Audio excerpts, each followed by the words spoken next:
Leur haine vers la destruction et le châtiment. Allah le Tout-Puissant dit. Les gens d'Ad ont nié la vérité. Alors comment se sont déployés mon châtiment et mon avertissement?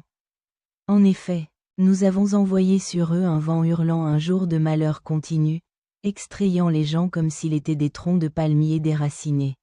Coran, Sourate Hud.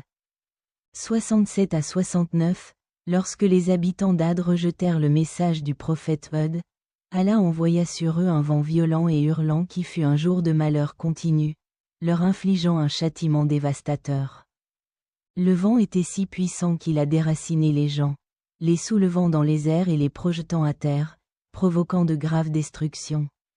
Moudjahid a déclaré que le vent les soulèverait du sol, les projetterait dans les airs et leur briserait le cou, laissant leur tête séparée de leur corps.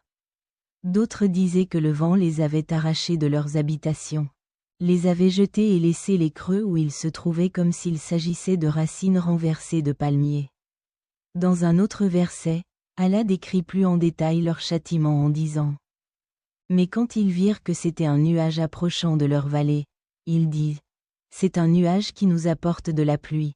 C'est plutôt ce pourquoi vous étiez impatients. Un vent en vous, un châtiment douloureux. Coran, Sourate Al-Kahf, 24, quant au hadith.